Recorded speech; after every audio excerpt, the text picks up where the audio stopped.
Puji syukur kita panjatkan kepada Allah Subhanahu wa taala. Sholawat serta salam marilah kita panjatkan kepada Nabi besar kita Muhammad sallallahu alaihi wasallam. Pada kesempatan ini alhamdulillah ya, walaupun mendadak ya, saya diberikan kesempatan untuk bisa berbagi praktik bersama ibu-ibu di PKG Kecamatan Cililin. Mohon maaf saya baru datang, tapi sudah mohon maaf sudah izin untuk mempraktekkan penyebaran penerapan pengalaman budaya positif. Mungkin sebelum kita mulai, ibu jangan serius ya, aku setara regang gitu ya. Kalau misalnya serius kita sersan ya, serius tapi santai. Ini hanya sebagai memberikan pengalaman, memberikan materi yang mungkin bisa diaplikasikan mungkin nanti di sekolahnya masing-masing. Nah, sebelum itu kita mau ice breaking dulu ya Bu Ibu ya. Coba semuanya tepuk semangat. Semangat. Semangat. Kita minimal hasil lulus ya. Sudah sarapan ibu-ibu semua? Sudah, alhamdulillah ya sudah sarapan. Ya, ice breaking selanjutnya ada satu di sini.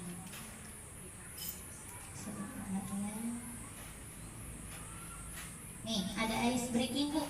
Ice breakingnya sekarang mah terluncat-luncat, tidak kegiatan yang seperti apa, tapi kita mau ice breaking kepada ibu-ibu melihat sebuah foto.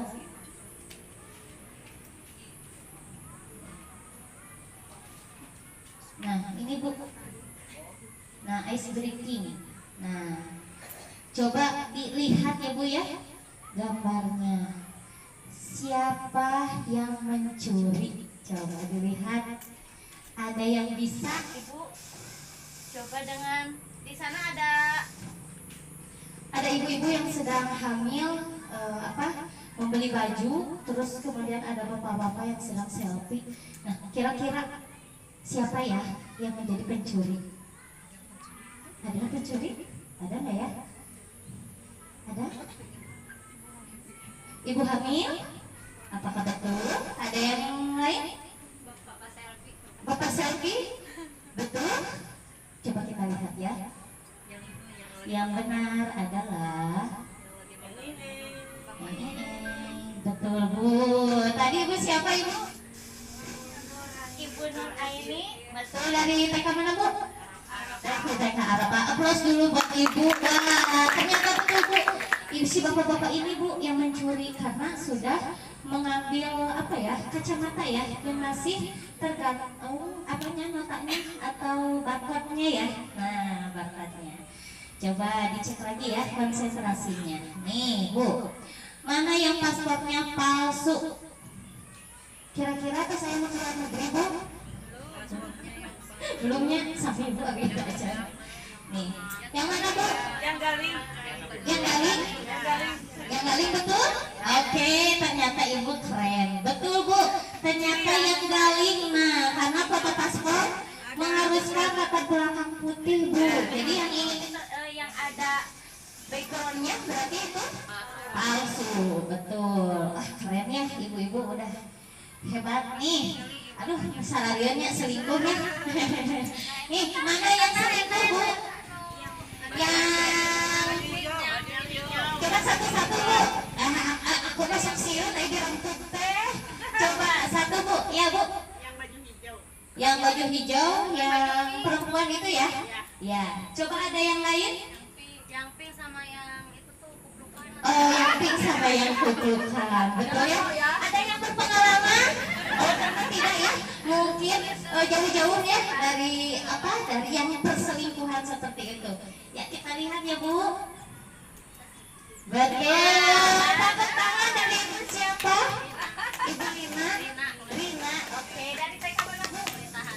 Balita Hati. Tepuk tangannya Ibu. Betul ya. jadi pelita hati. Jadi sudah tahu ya Bu ya, Mana yang berselingkuh, mana yang cinta sejati mungkin ya. nah ini si pengantin wanita ini yaitu mencoba memberi surat kepada seseorang. Jadi di depan man seperti itu, tapi tangan Ke belakang. Ya. Memberikan surat cinta gitu, Bu. ya. Satu lagi ya Bu ya. Nah, nih mana yang tepat tempat tinggal alien? Apakah yang backgroundnya pink atau yang yang hitam nih? Sebelah kiri atau sebelah kanan? Ya, ada yang kiri, ada yang sebelah kanan, ada yang mau sebelah kanan ibu? Betul? Yang kiri ya, betul Bu. Kita lihatnya. Kenapa Bu? Nah, betul. Kamar mandi sebelah kiri ini ada sarung tangan milik alien. Coba jarinya ada berapa? Ada 3. Kalau kita jarinya ada berapa? 5. Coba mana jarinya? Kita lambaikan dada-dada. Tepuk tangan untuk kita semua. Wah, Masya Allah ya. Ternyata KKG Cililin ini luar biasa. Semangat semuanya. Terus aktif ya. Aktif ketika ada ada Pertanyaan ataupun ada sesuatu yang harus ada komentar, mungkin seperti itu. Ya, baik ya Ibu, terima kasih. Kita langsung saja ke materi ya Bu ya.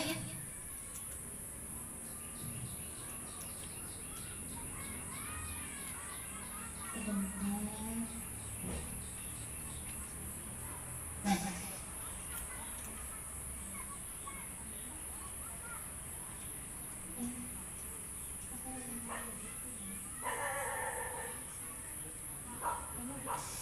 siap. Nah, ini adalah menyebarkan penerapan pengalaman budaya positif. Nah, saya Fiza Fauziah, CGP angkatan 11. CGP itu calon Bu, masih calon dan belum lulus gitu. Jadi ini adalah tahap pembelajarannya, tahap di mana kita selama mungkin 6 bulan ya Bu, dan ini baru berjalan sekitar 1,5 bulan. Jadi lumayan masih panjang proses untuk CGP ini. Mohon doanya dari ibu-ibu semua agar kegiatan CGP ini bisa berjalan dengan lancar.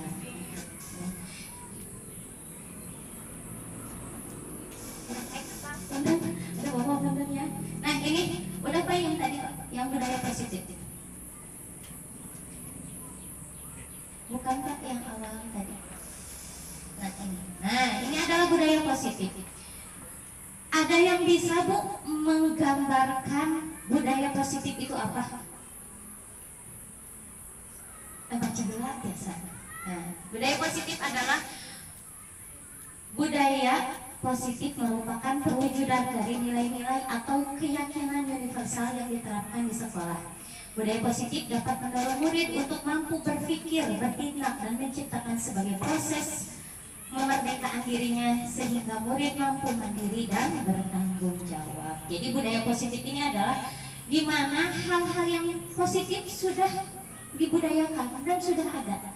Seperti kita budaya positif ya, salam sebelum masuk kelas, atau menghormati orang tua ataupun di atas kita dengan adanya sopan santun. Ataupun budaya positif itu seperti betul, pintar itu Bu, senyum salam sopan santun, senyum salam sapa sopan santun.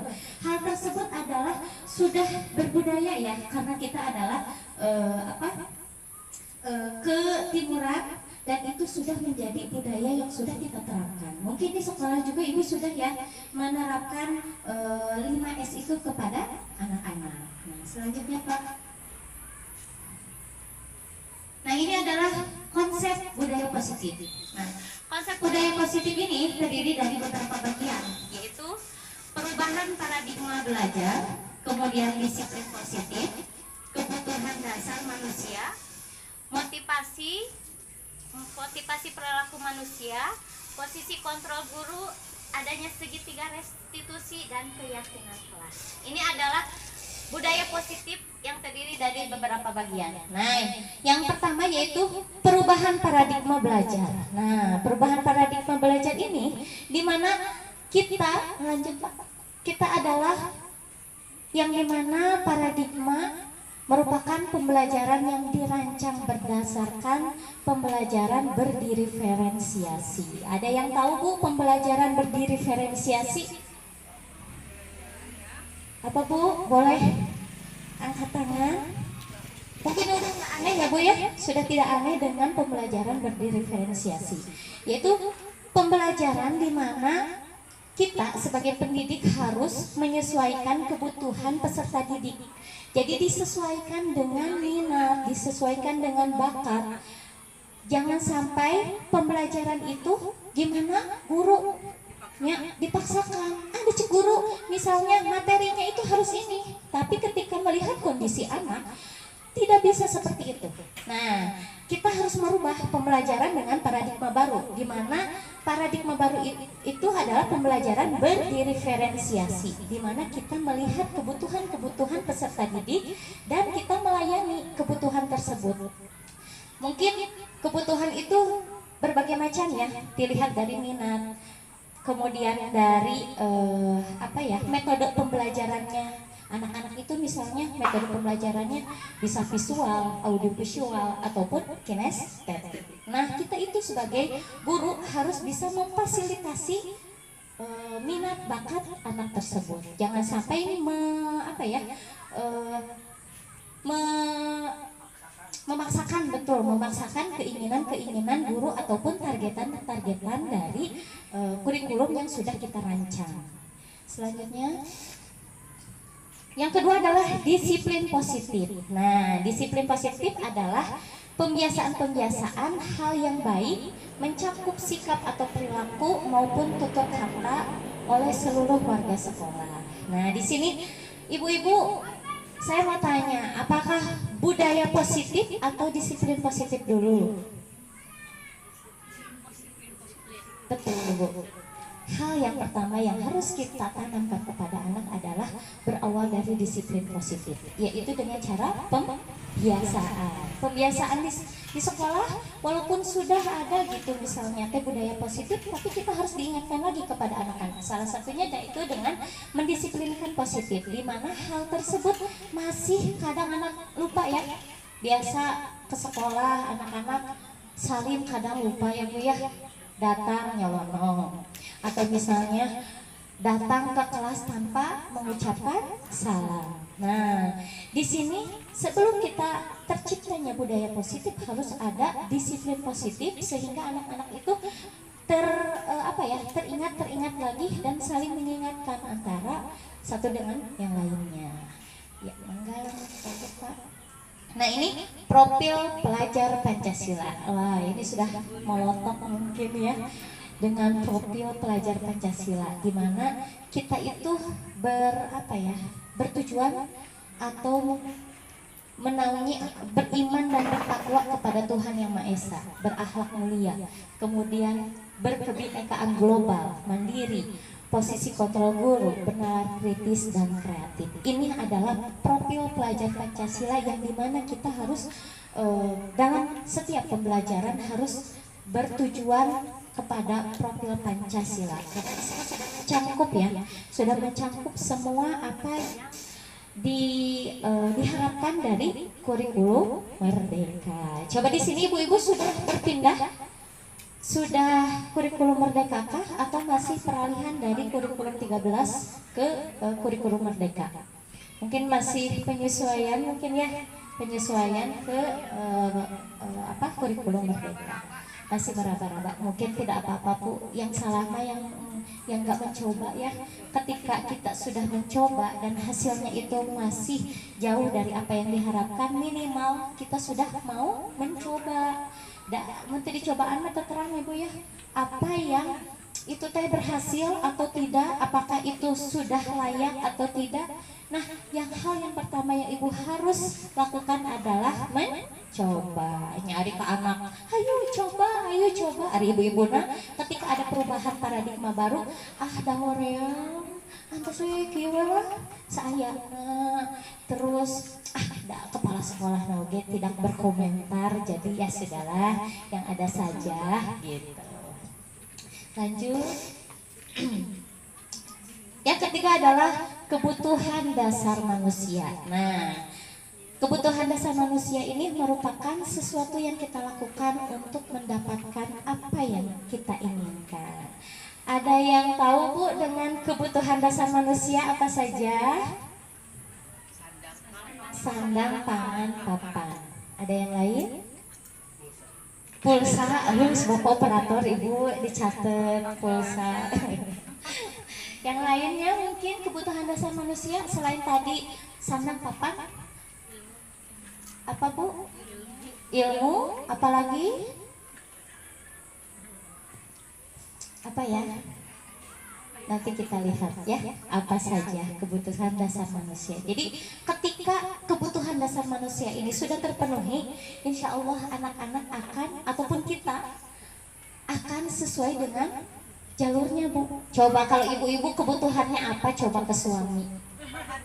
Perhatian, cinta kasih sayang. Ya Pak, berarti Bapak sudah memenuhi ya Pak ya? Alhamdulillah, cinta kasih sayang. Nggak usah kebon ya Bu ya. Ya, nah itu adalah kasih sayang, perhatian. Itu adalah kebutuhan dasar manusia. Dan nggak mau ya Bu ya dicuekin sama Bapak, mau nggak Bu? Enggak ya? Hah? Nah, emang enak dicuekin. Begitupun dengan anak. Ketika anak ada permasalahan di kelas, ada permasalahan yang budak teh seperti ini, boleh kita lihat dengan kebutuhan dasar manusia ini. Apakah sudah tercukupi atau ternyata ini betul. Nah, kita lihat ya nanti kebutuhan dasar manusia itu apa saja. Next Pak. Nah, ini ada studi kasus Bu. Ibu bisa baca. Nah, Ibu Ambar, guru wali kelas 2A di SD Pelita Hati, sedang bingung Bu menghadapi ada Pelita Hati? Ada. Alhamdulillah jadi contohnya di Pelita Hati. Nah, salah satu murid di kelasnya Doni, beberapa anak di kelas 2A telah datang padanya dan mengeluhkan Doni yang seringkali meminta bekal makan siang mereka dengan paksa. Jika Anda menghadapi situasi seperti Ibu Ambar, apa yang akan Anda lakukan? Menurut Anda kira-kira seperti apa? Apa alasan Doni melakukan hal itu? Bu, ada yang mau mencoba nggak Bu? Memecahkan studi kasus seperti ini. Mungkin di guru-guru TK ya Bu ya, sudah ada ya mungkin ya. Boleh Bu, maju ke sini Bu, dampingi saya. Tenanawan Bu. Ibu jangan takut salah. Ya, ayo dicoba Bu, sini Bu, biar aku yang deg-degan. Ibu boleh perkenalkan dulu namanya. Baiklah, perkenalkan Ibu. Oh iya. Perkenalkan nama saya Ibu Rina dari TK Pelita Hati. Ya Rina mana Rina ada.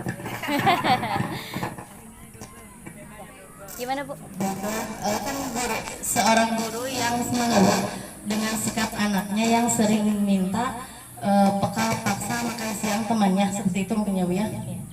Kalau sebagai mungkin Dilakukan dulu pendekatan kepada si anak yang minta paksa itu ditanya kenapa Doni ya ini namanya ya. Doni. Ya.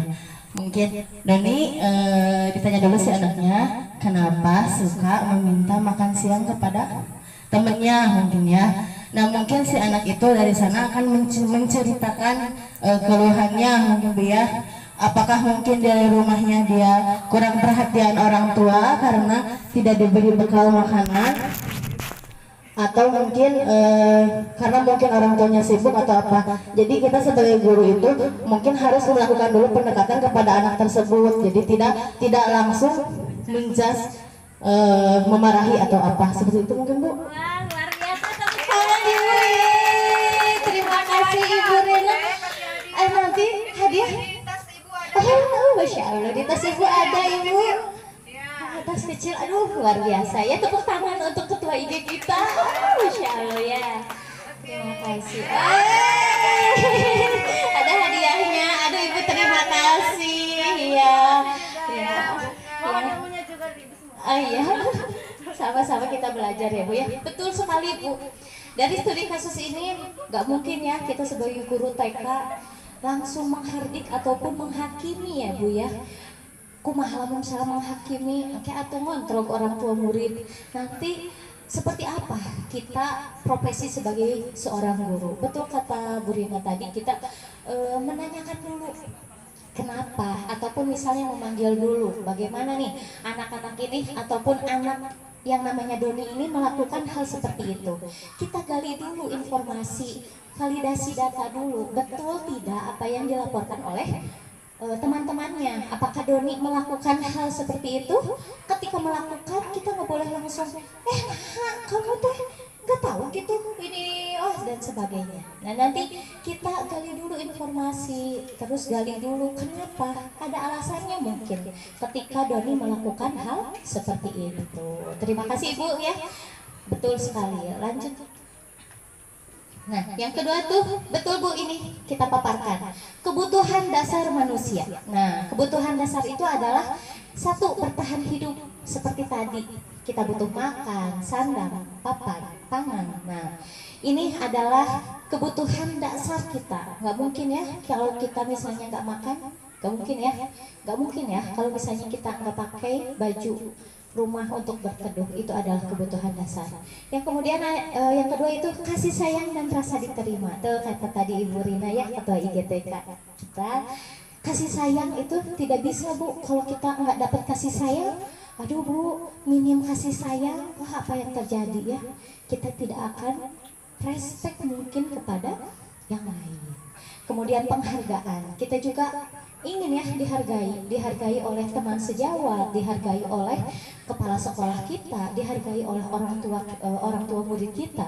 Nggak mungkinlah kita sebagai guru nggak mau penghargaan, rasanya dihormati, nggak juga ya, banyak gitu seperti itu. Kemudian kebebasan. Nah kita juga perlu Bu, kebutuhan dasar manusia tuh bebas seperti kurikulum merdeka ayeuna. Tapi itu merdeka ya, Ibu guru ya. Nah jadi kebebasan ini kita perlu dengan adanya mandiri, memilih pilihan, mencoba hal-hal baru dan mampu mengandalkan arah dirinya.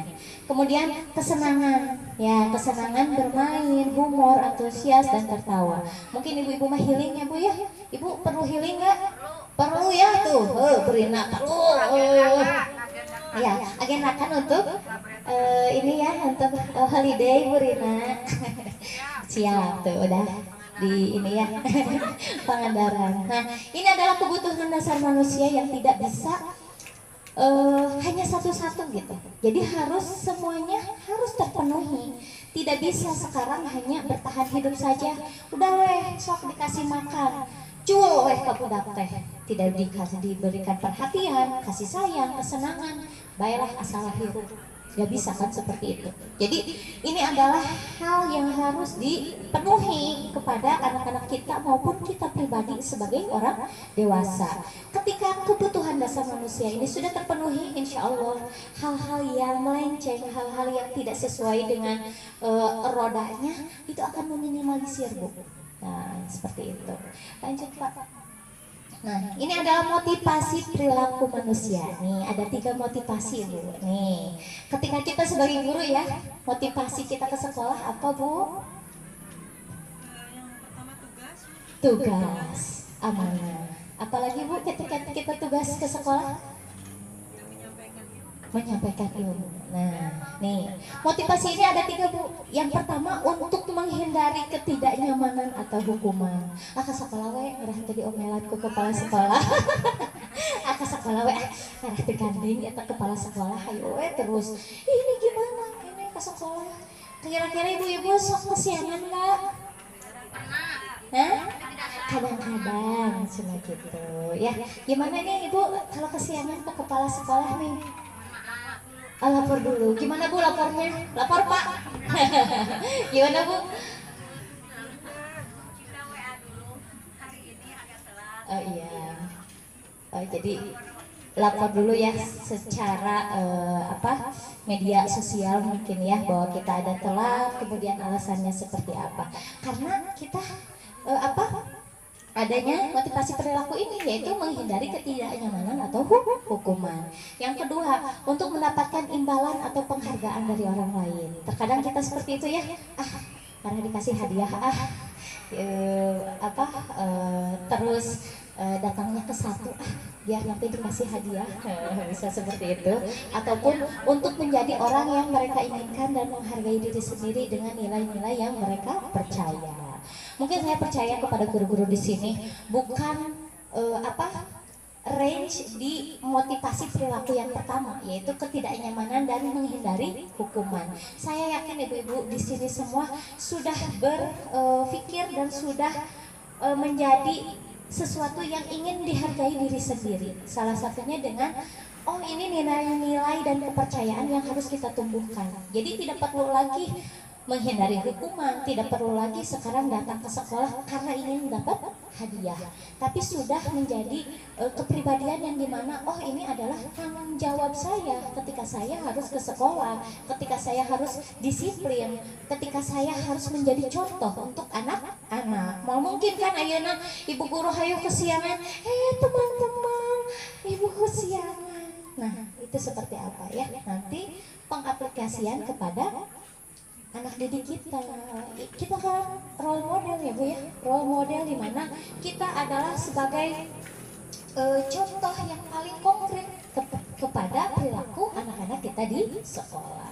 Mudah-mudahan kita menjadi motivasi perilaku yang terakhir, yaitu motivasi menjadi orang yang mereka inginkan dan menghargai diri sendiri dengan nilai-nilai yang mereka percaya. Lanjut Pak.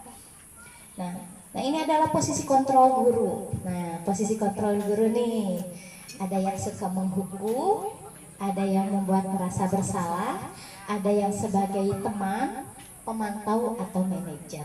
Ya, kira-kira Bu di sekolah, ibu-ibu suka melakukan posisi kontrol kepada anak-anak itu posisi yang mana saja? Tunggu. Apakah sebagai penghukum kah? Coba Bu, siapa yang mau angkat tangan? Ayo. Posisi di sekolah nih, kita sebagai guru untuk posisi kontrol kepada anak-anak. Apakah ibu-ibu sebagai pemantau kah atau pembuat merasa bersalah, manajer atau teman? Jadi teman dulu aja boleh. Yang lainnya?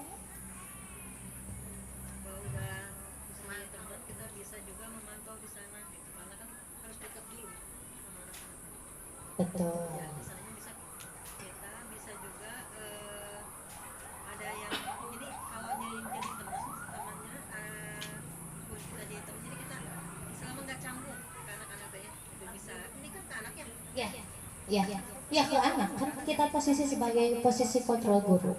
Yang pertama katanya jadi teman dulu biar terbuka ya mungkin ya anak-anak. Betul. Melakukan kesalahan siun dimarahin sama ibu guru atau seperti apa. Ketika kita menjadi teman dulu, nah mungkin nanti anak-anak lebih terbuka apa yang anak itu lakukan, apakah itu kesalahan atau seperti apa. Kemudian kata ibu nanti jadi pemantau gitu. Jadi pemantau gimana Bu? Sini atuh Bu, temenin aku Bu. Biar berbagi pengalaman gitu dengan ibu guru senior.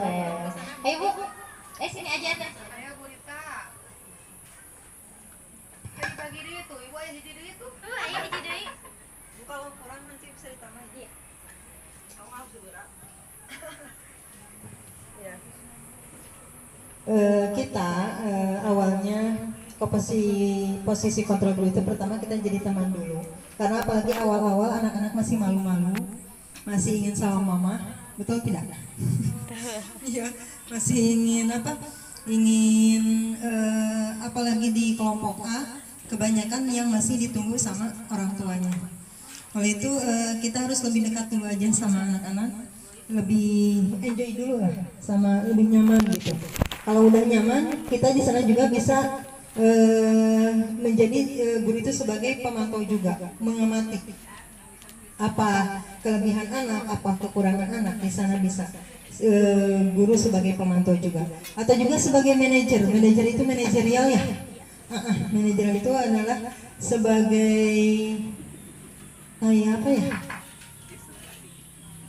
Ada masukan manajerial, manajer apa? Pengatur, iya, sebagai pengatur. Kalau kita di dalam pembelajaran kan harus ada ya, mengatur mulai dari awal masuk sampai kita pembelajaran berikutnya, menuju istirahat sampai menuju pulang. Jadi itu bisa juga kita sebagai manajerial. Juga sebagai penghukum, apalagi anak-anak kan kadang-kadang ada anak yang salah, ada ini, tetap kan sebagai guru kita harus juga menghukum anak yang salah ya. Yang benar harus dikasih reward kayak Bu Rina, yang salah juga harus dikasih hukuman. Berbagi seperti itu. Membuat merasa bersalah. Boleh gitu kata-katanya hukum gitu. Enggak, jangan hukuman lah bahasanya. Mengingatkan aja. Jadi istilahnya bukan hukuman atau ya? Menyelesaikan masalah gitu ya. Kalau hukuman mah wow, nantinya anak-anaknya pada takut. Nggak mau masuk lagi, takut dihukum bahasanya. Menyelesaikan masalah.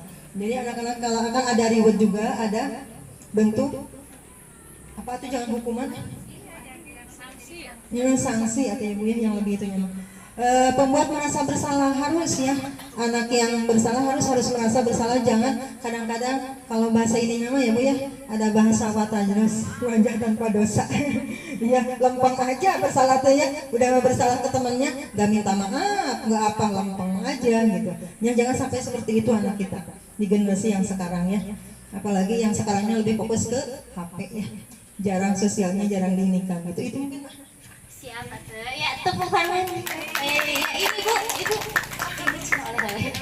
Terima kasih ya Ibu. Iya. Ya, itu adalah pengalaman ya, mungkin pengalaman di sekolah posisi kontrol itu seperti itu. Kita gali lagi ya tentang posisi kontrol guru. Seharusnya itu seperti apa? Boleh next Pak? Nah ini adalah penghukum.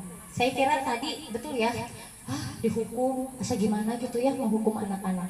Ini adalah penghukum, ini adalah seorang penghukum bisa menghukum menggunakan kata-kata verbal ataupun fisik. Nah guru-guru yang menerapkan posisi penghukum ini akan berkata patuhi aturan saya atau awas. Nah, ibu-ibu tahu nyebut awas loh, awas. Nah ini adalah posisi penghukum. Kita kan guru ya nggak mungkin ya ya Allah kok dihukum ya, anak itu ngelakuin apa sih gitu ya. Kita juga pemimpin banyak yang bersalah nggak dihukum ya, apalagi anak-anak ini nggak usah Bu, nggak usah dihukum. Nah yang kemudian yang kedua adalah posisi kontrol kita, yaitu lanjut Pak, pembuat merasa bersalah. Mungkin ini sering ya kita membuat anak itu merasa bersalah dengan kata-kata yang ibu sangat kecewa sekali dengan kamu. Berapa kali sih ibu kasih tahu ke kamu, tapi kamunya itu tetap gitu aja. Nah itu adalah rasa pembuat merasa bersalah. Jadi anak-anak itu mikir, ya aku mah emang salah wae, udah ini ku ibu teh gitu. Bagus ya. Kita lihat apakah betul posisi kontrol ini, apakah kita harus membuat merasa bersalah atau seperti apa. Kemudian selanjutnya itu menjadi teman. Kadang betul tadi ya kita memposisikan karena yang jadi murid kita itu adalah anak-anak kecil, otomatis kita harus penyesuaian dengan anak-anak tersebut, yaitu dengan cara teman. Nah cara teman ini biasanya ayolah bantu ibu guru yuk, ataupun diingatkan, ayo ingat tidak bantuan Bapak selama ini, ya sudah, lain kali tidak apa-apa, nanti ibu bantu bereskan. Ini adalah posisi teman, di mana posisi guru adalah tidak menyalahkan, tapi memberikan kesempatan kepada anak-anak ketika membuat kesalahan, anak-anak diberikan ya sudah, tidak apa-apa, nanti ibu bereskan atau seperti apa. Kemudian lanjut adalah pemantau. Pemantau berarti mengawasi. Pada saat kita mengawasi, kita bertanggung jawab atas perilaku orang-orang yang kita awasi. Seperti mungkin kita ke anak-anak, gimana peraturannya, kok sampai melanggar, kemudian apa yang telah kamu lakukan sehingga ini bisa bermasalah. Ataupun ada kata-kata, kalau misalnya melakukan kesalahan, apa konsekuensinya. Nah ini adalah sifat pemantau. Yang terakhir adalah manajer. Nah, kalau manajer ini kompleks, Bu. Ada temannya, kita posisi sebagai teman, ada posisi sebagai pemantau, ada posisi di mana kita bisa diposisikan rasa bersalah juga. Nah, ini adalah posisi manajer. Ya, kita diharapkan guru-guru semua di posisi sebagai manajer karena ini adalah kompleks dari posisi kontrol yang 5 tersebut. Jadi manajer ini harus kita kita bisa menimbulkan posisi itu sebagai manajer. Manajer yaitu tidak salah satu saja ya, Bu. Ya bisa jadi teman, udah teman aja, kayak budak melunjak tuh kalau misalnya jadi teman saja. Ketika kita sebagai pemantau aja, ningalikeun seperti itu, udah hanya memantau. Tapi dalam posisi ini kita harus menjadi posisi manajer, di mana itu sudah kompleks dan sudah ada pendekatan baik secara teman, posisi bersalah maupun nanti terakhir ada konsekuensinya, seperti itu. Lanjut, Pak. Nah, dan ini adalah ketiga adalah segitiga restitusi. Ketika kita menyelesaikan persoalan ataupun menyelesaikan masalah, yang diharapkan untuk sekarang itu ibu-ibu untuk berbagi posisi guru seperti segitiga restitusi. Mungkin saya juga masih awam ya, Bu, ya, tentang segitiga restitusi ini. Makanya saya mau menyebar budaya positif itu ketika kita menemukan suatu permasalahan dan kita harus memecahkan masalah tersebut. Hal yang harus kita lakukan yaitu dengan segitiga restitusi. Segitiga restitusi ini adalah suatu proses dialog yang dijalankan guru atau orang tua agar dapat menghasilkan murid yang mandiri dan bertanggung jawab. Segitiga restitusi ini membantu murid memiliki tujuan, disiplin positif, dan memperbaiki diri dari berbuat salah. Restitusi bukan untuk menghukum kesalahan, namun untuk belajar dari kesalahan. Nah, jadi ketika anak-anak kita melakukan kesalahan, segitiga restitusi ini gimana caranya anak-anak itu menyelesaikan permasalahannya dengan dibantu oleh kita. Nah, ini adalah hal-hal yang tidak menghardik, hal-hal yang menghindari dari penghukuman. Nah, segitiga restitusi ini ketika ada permasalahan harus dicoba dulu dari pertama, yaitu segitiga restitusi. Lanjut, Pak. Nah, menstabilkan identitas. Jadi kita tidak bisa langsung menghardik atau menyalahkan anak-anak dengan itu teh salah dan kita menyelesaikannya, Bu. Ketika anak itu misalnya berkata-kata kasar ataupun ketika anak itu kemarin ya saya restitusi anak-anak yang ada di TK itu ketika anak itu melihat kucing, ketika melihat kucing itu langsung ditendang. Nah, kita sebagai guru harus menstabilkan identitas. Oh, kenapa ini? Kenapa ditendang kucingnya? Emang kucing melakukan kesalahan? Kemudian anak-anak ada alasannya. Kenapa menendang kucing tersebut?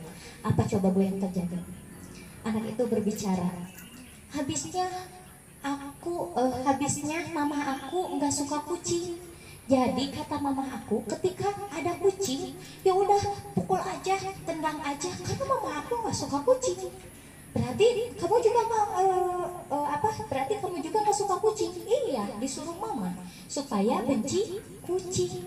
Nah, ternyata ya ada alasannya kenapa anak-anak berlaku seperti itu. Kita stabilkan dulu identitas. Kenapa? Kita gali dulu identitasnya. Kenapa anak itu melakukan hal seperti itu? Nah, setelah kita menggali, barulah kita ke tahap yang kedua. Nah, ke tahapan yang kedua itu validasi tindakan yang salah. Jadi, dipalidasi nih, misalnya anak itu menendang kucing.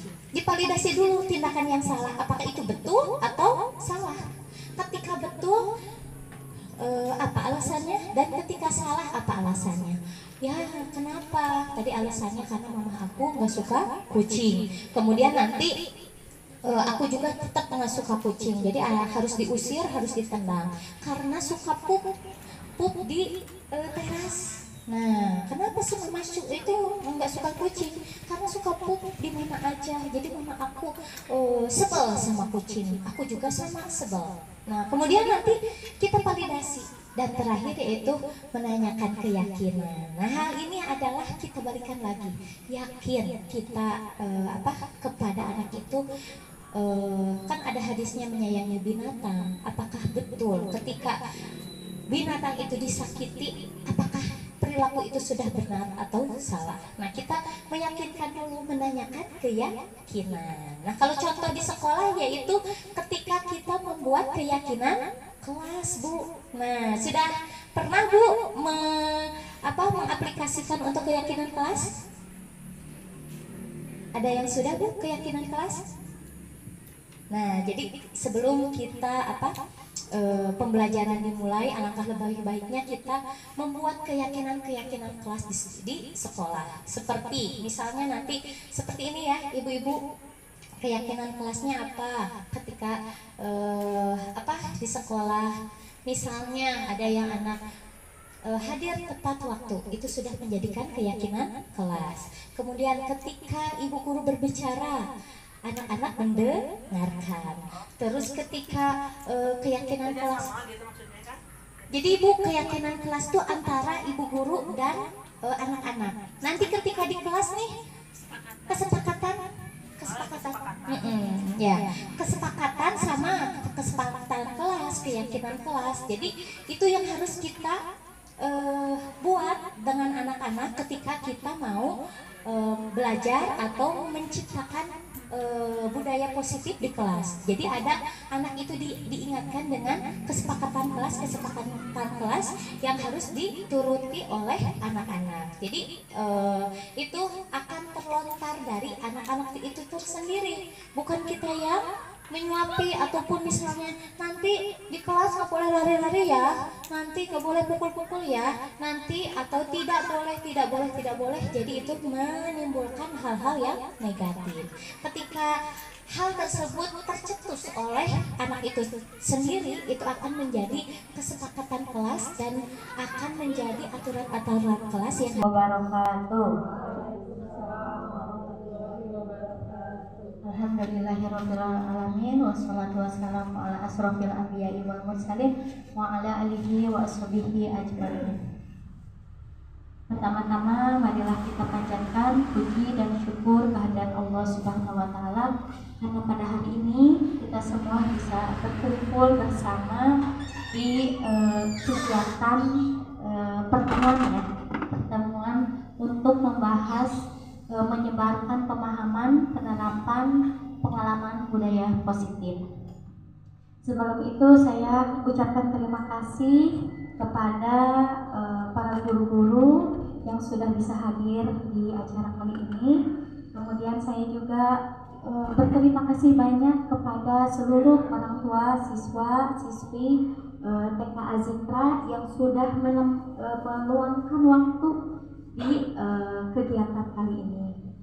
Mungkin sholawat serta salam tak lupa kita panjatkan kepada Nabi besar kita Muhammad Sallallahu Alaihi Wasallam. Mudah-mudahan kita semua bisa diberikan syafaat oleh beliau di yaumil akhir. Amin ya robbal alamin. Alhamdulillah kali ini ibu-ibu di sini dikumpulkan ya dalam acara ada apa ya? Ada acara kayaknya ada apa? Nah, ini adalah salah satu pemenuhan tugas saya. Kebetulan saya sekarang itu di 6 bulan ini adalah sedang mengikuti program guru penggerak. Nah, program guru penggerak ini di range dari usia prasekolah ya, dari TK, SD sampai SMA. Kegiatannya sama Bu. Nah, kita berkolaborasi bersama rekan-rekan guru dari mulai TK sampai SMA.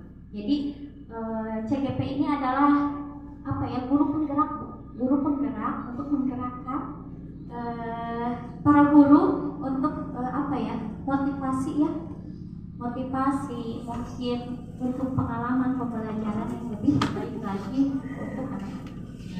Kebetulan saya ini adalah CGP angkatan ke-11, jadi mungkin dua terakhir gitu ya. Dua terakhir dari CGP ini. Dan alhamdulillah kemarin sudah lulus itu bulan apa ya, bulan Juli CGP ini, dan sudah terlaksana CGP ini selama 1 bulan setengah. Jadi ada beberapa bulan lagi yang harus saya tempuh. Mohon dukungannya dari ibu-ibu semua agar kegiatan ini berjalan dengan lancar. Nampak tegang ya? Aduh, itu biasa aja. Ini karena apa? Istilahnya kita sharing ya Bu ya. Kalau misalnya jadi pemateri atau seperti apa, aduh, masya Allah belum mumpuni gitu ya. Ini mah kita sharing pengalaman dengan apa ya, menyinkronkan antara materi dengan kebiasaan ibu apa mengasuh anak-anak. Nah, dari mengasuh anak-anak tersebut mungkin nanti ada hal-hal yang bisa diterapkan, ada hal-hal yang bisa mungkin dirubah, atau mungkin oh iya ya, ternyata selama ini perilaku saya yang salah. Ketika anak-anak kita berperilaku salah, otomatis jangan sampai orang lain disalahkan. Jadi kita introspeksi dulu diri kita, apakah kita sudah betul atau tidak. Nah, di sini nanti akan dipaparkan tentang pemahaman pengalaman budaya positif. Ya.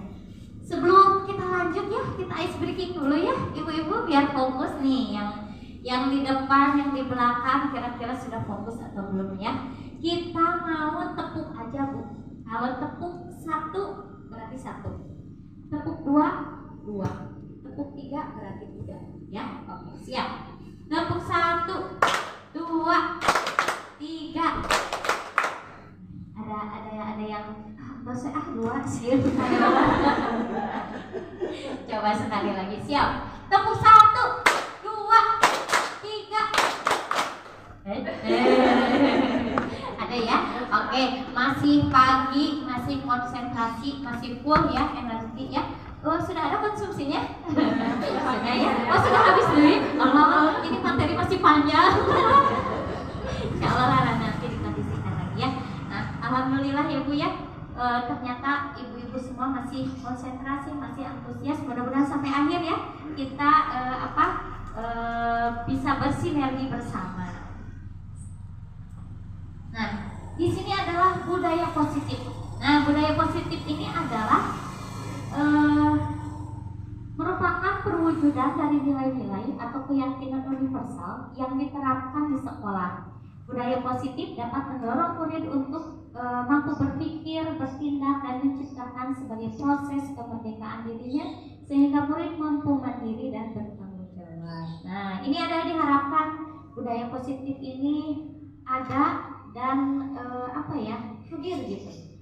Jadi jangan sampai budaya positif hanya sebagai slogan saja, tapi tak apa sih yang dimaksud dengan budaya positif.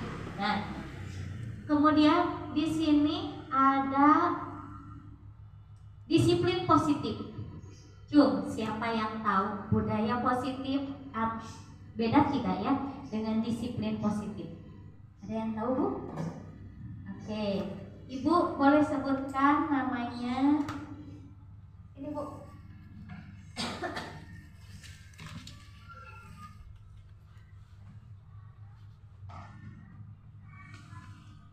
Assalamualaikum warahmatullahi wabarakatuh. Ya, waalaikumsalam warahmatullahi wabarakatuh. Perkenalkan, nama saya Susilawati. Dari mana Bu? Ibu guru? Ibu guru ya. Kalau menurut pengalaman saya, kalau budaya positif itu adalah pembiasaan positif yang sudah ada saja di sekolah. Jadi anak mengalir saja begitu ya, mengikutinya gitu. Jadi tidak ada pakem khusus kalau untuk budaya positif kalau menurut saya. Jadi anak hanya meniru kebiasaan yang sudah ada. Itu budaya positif. Kalau untuk disiplin positif masih sama, kebiasaan yang baik, hal baik, mencakup sikap, perilaku atau tutur kata yang harus dilakukan oleh semua warga sekolah. Tapi dalam hal ini kalau disiplin positif mungkin ada tujuannya, yaitu tujuannya untuk menciptakan anak yang lebih berpikirnya lebih kritis lagi. Sehingga pembiasaan tersebut harus ada pakemnya gitu, harus ada aturannya, jadi tercantum gitu kalau disiplin positif. Kalau budaya cuma mengalir begitu saja, mengikuti, kalau disiplin mungkin harus ada pakemnya. Dan tujuannya itu untuk menciptakan anak yang berpikir kritis, sehingga ada perubahan yang lebih baik lagi dari budaya positif ke disiplin positif. Ada pakem tertentu menurut saya kalau disiplin begitu. Sudah mungkin itu saja. Ya, terima kasih Ibu Susi. Assalamualaikum warahmatullahi wabarakatuh. Ya, waalaikumsalam warahmatullahi wabarakatuh. Betul sekali ya Bu ya. Nah, di sini beda sekali antara budaya positif dan disiplin positif. Ketika budaya positif itu, budaya itu seperti apa coba? Budaya itu mungkin sudah terbentuk ya. Seperti kita, budaya Sunda ketika lewat harus punten gitu. Itu adalah sudah terbentuk budaya positif. Kita sopan santun seperti itu. Apalagi kita orang ketimuran ya. Ketika ketemu sama orang tersenyum ya. Coba Ibu senyum kanan, senyum kiri. Nah itu adalah suatu sudah budaya. Ketika kita di Sunda beda lagi dengan kita di Jawa ya. Kadang di Jawa itu tidak ada seperti itu. Nah itu adalah salah satu budaya yang sudah diciptakan dari turun temurun gitu, hal-hal yang positif. Nah ketika itu disiplin positif ini adalah, disiplin ini adalah hal-hal atau kebiasaan-kebiasaan yang positif yang harus kita tegakkan atau kita ada aturannya. Misalnya disiplin kita teringat dengan apa? Waktu ya, betul. Disiplin waktu. Salah satunya anak harus datang tepat waktu. Nah itu adalah disiplin positif. Di mana disiplin positif itu harus kita tegakkan dengan aturan-aturan yang ada. Kemudian apalagi disiplin positif ketika anak ke sekolah. Selain tepat waktu datang ke sekolah, apalagi? Ya betul, pakai seragam. Gak bisa kan sekolah seenaknya aja pakai baju biasa. Nah betul sekali Bu. Nah saya mau tanya, apakah disiplin positif ini sudah diterapkan di rumah? Sudah. Salah satunya apa Bu? Kalau tidur malam itu harus jam 7 misalnya, jam 8. Itu contoh ya, contoh betul. Ketika di rumah anak-anak itu disiplinkan, ketika mau tidur aja hal sepele ya, dan itu akan akan berkesinambungan ya. Ketika bangun tidur, ketika tidur jam 7 otomatis bangun tidurnya juga akan lebih pagi. Beda dengan anak-anak yang suka begadang, ikutin ayah ibunya ya. Nah, itu ada yang lucu. Gimana Bu? Bu gimana nih? Gimana? Kita malam, suka malam. Betulnya langsung lambaikan tangan. Saya. Nah, bedakan Bu ya dengan anak-anak yang sudah didisiplinkan ketika di rumah. Hal yang sepele ketika mau tidur, ketika anak-anak yang sudah disiplin tidur jam 7 dengan anak-anak yang tidurnya larut malam jam 11. Kegiatan paginya juga akan berbeda. Nah, hal-hal yang ini Bu, yang disiplin positif kita sinkronkan antara di sekolah dengan di rumah gitu. Karena anak TKP ya masih berhubungan antara sekolah dengan kebiasaan di rumah. Makanya ibu-ibu di sini itu untuk yuk Bu sama-sama ada sekolah TK tidak akan berjalan dengan semestinya ketika tidak ada dukungan dari orang tua. Mungkin seperti itu ya. Jadi sudah paham ya Bu ya? Disiplin positif ini nanti akan menjadi suatu budaya positif. Dari budaya positif ini nanti terlahir anak-anak yang bisa bertanggung jawab, anak-anak yang mandiri juga, anak-anak yang mampu sesuai dengan perbuatan atau perilaku yang lebih baik. Salah satunya adalah kesadaran diri. Jadi nanti anak itu sudah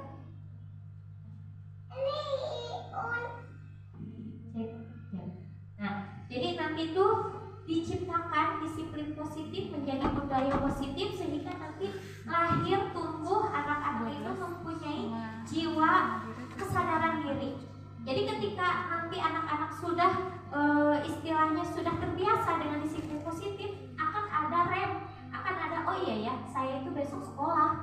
berarti tidurnya nggak boleh malam-malam. Itu adalah menumbuhkan kesadaran anak-anaknya. Nah, disiplin positif ini adalah membentuk anaknya karena sadar ibu ya, biar ibu juga sadar gitu.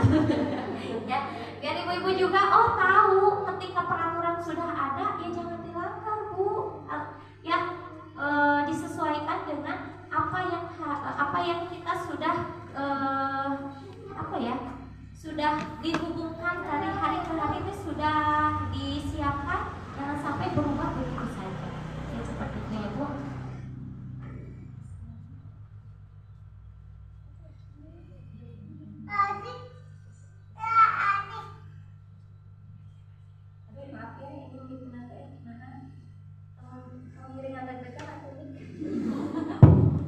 Cek ya, oke, ngirim deg-degan sami bikin deg-degan bu. Nah itu budaya positif. Nah ini adalah konsep inti budaya positif, yaitu terdiri dari beberapa bagian. Yang pertama yaitu perubahan paradigma belajar, kemudian disiplin positif, ada kebutuhan dasar manusia, motivasi perilaku manusia, ada posisi kontrol guru, ada segitiga restitusi dan keyakinan kelas. Mungkin di sini ibu nanti akan tahu ya kenapa anak-anak di sekolah lebih nurut kepada ibunya, kepada ibu guru daripada kepada ibunya. Nah ini adalah beberapa budaya positif yang nanti akan kita bahas satu persatu. Yang pertama yaitu tentang paradigma pembelajaran dengan paradigma baru. Nah, pembelajaran ini dengan paradigma baru merupakan pembelajaran yang dirancang berdasarkan berdiferensiasi sehingga para peserta didik belajar sesuai dengan kebutuhan berdasarkan tahap perkembangan sesuai psikologi modern untuk mewujudkan profil pelajar Pancasila. Nah, sudah mendengar ya Ibu ya dengan profil pelajar Pancasila, kurikulum merdeka. Nah ini sekarang booming-boomingnya ya Bu ya di mana-mana. Tuh di TK, SD, SMP, SMA, kurikulum merdeka. Nah sih kurikulum merdeka itu, yaitu pembelajaran yang merubah paradigma kita dari pembelajaran yang CBSA. Apa Bu CBSA? Cul budak Cina anteng, menjadi nanti kita disesuaikan dengan berdiferensiasi. Jadi berdiferensiasi ini kita sebagai guru berusaha fokus kepada peserta didik. Jadi kan dulu mah peserta didik fokus ke ibu guru karena teacher center. Nah sekarang itu menjadi student center. Nah jadi kita memberikan kebutuhan pembelajaran untuk anak. Jadi disesuaikan dengan minat anak, bakat anak, terus kemampuan anak itu sampai mana. Jadi jangan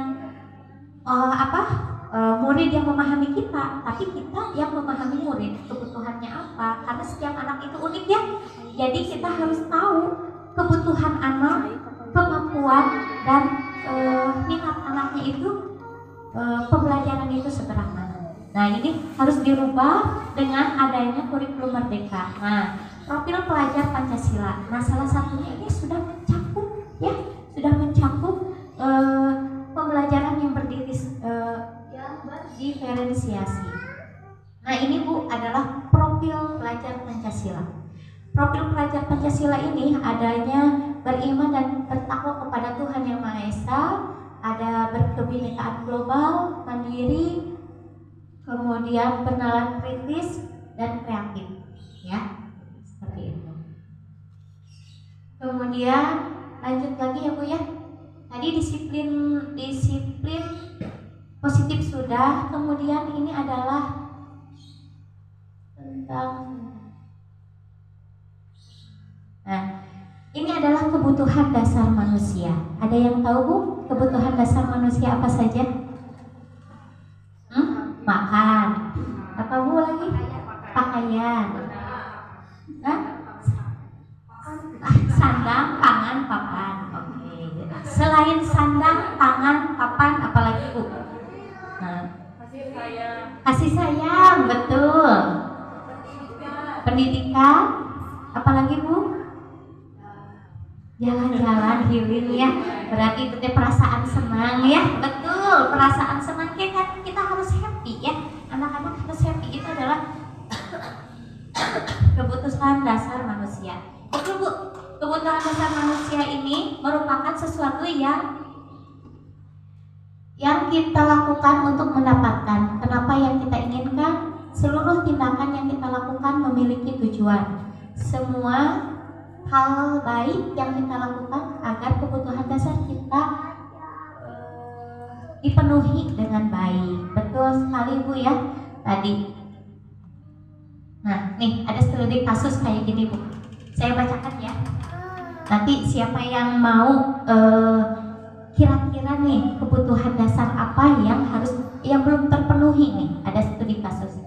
Ada Ibu Ambar, guru wali kelas 2A di SD Pelita Hati, sedang bingung menghadapi pula salah satu murid di kelasnya, Doni namanya. Beberapa anak di kelas 2A telah datang padanya dan mengeluhkan Doni yang sering kali meminta bekal makan siang mereka dengan paksa. Jika Anda menghadapi situasi seperti Ibu Ambar, apa yang akan Anda lakukan? Menurut Anda kira-kira apa alasan Doni melakukan hal itu? Gitu Bu. Jadi si Doni ini teh Bu, mau lagi makan bersama teh selalu minta dengan paksa makanan teman-temannya, dan teman-temannya itu mengeluh ke ibu guru, Bu, Doni mah minta terus makanannya. Nah, hal apa nih kira-kira yang dibutuhkan oleh Doni sehingga perilaku tersebut muncul? Nah, ada yang bisa menjawab? Ayo Bu. Nah, oke. Boleh dengan siapa?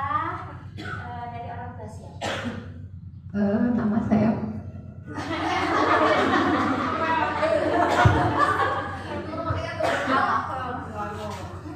saya Puspa, orang tua dari Halifa TKB. Kalau menurut saya kan posisinya jadi ibu guru ya Bun. Iya. Dipanggil dulu mungkin Doninya. Kenapa minta-minta terus temennya, mungkin di rumahnya orang tuanya mungkin ya nggak ngasih bekal, atau mungkin dia kurang makannya. Jadi hal pertama pasti dipanggil dulu Doninya. Kenapa minta-minta terus gitu ya? Udah situ. Iya. Ditanya kan udah tahu alasannya, baru kita bisa tahu penyelesaiannya gitu Bu. Oke, terima kasih, betul sekali ya. Karena kita posisinya sebagai ibu guru ya, beda lagi dengan posisi sebagai orang tua. Nih, kalau posisi sebagai orang tua nih, ada yang ini enggak Bu? Ketika misalnya teh ini bukan di kondisi sekolah misalnya teh, lagi main bareng-bareng, isi anak itu teh minta wae, posisi sebagai orang tua, ibu akan seperti apa? Coba.